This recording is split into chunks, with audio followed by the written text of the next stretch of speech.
दोस्तों, जब भगवत गीता लिपिबद्ध होने वाली थी तो वेद व्यास जी ने एक शर्त रखी थी कि जो भी इस भगवत गीता को लिखेगा वो इस पूरी भगवत गीता में कलम को नहीं उठाएगा।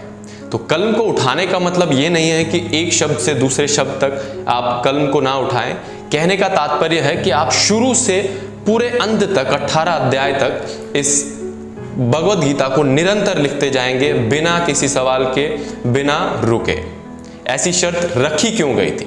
जब श्री कृष्ण अर्जुन को ये बता रहे थे कि महाभारत के बीच में उसे ये युद्ध की भूमि को क्यों नहीं छोड़ना चाहिए और युद्ध को क्यों करना चाहिए, और पूरी भगवत गीता की जो ज्ञान की धारा बहा रहे थे, उस समय भगवत गीता नहीं लिखी गई थी। तो जब श्री कृष्ण अर्जुन को ये समझा रहे थे तो उसी वार्तालाप को भगवत गीता कहते हैं। तो उसके बाद क्या हुआ?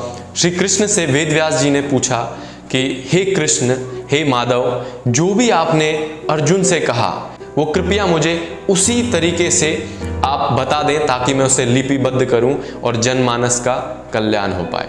तो श्री कृष्ण ने क्या कहा? श्री कृष्ण ने कहा, जो भी मैंने अर्जुन से कहा मैं वो बिल्कुल उसी तरीके से ना कह पाऊंगा।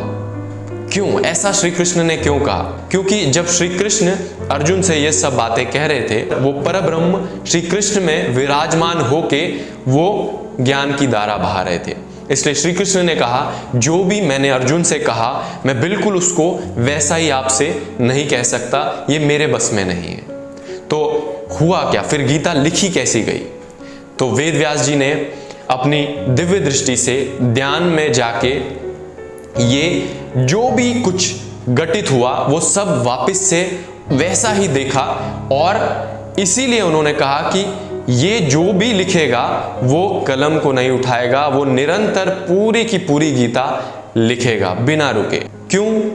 क्योंकि अगर ध्यान में जाके पूरे दृश्य को वेद व्यास जी देख रहे हैं, तो अगर कोई उनसे ये सवाल पूछ लेता आपने क्या कहा, या रुकने को कह लेता या कलम रोक लेता, तो उनका ध्यान टूट जाता। ध्यान टूटने के बाद वो उस चीज को वैसे नहीं देख पाते। इसलिए वेद व्यास जी की ये शर्त थी, जो भी इसको लिखेगा वो बिना रुके लिखेगा। तो ये लिखी किसने की था?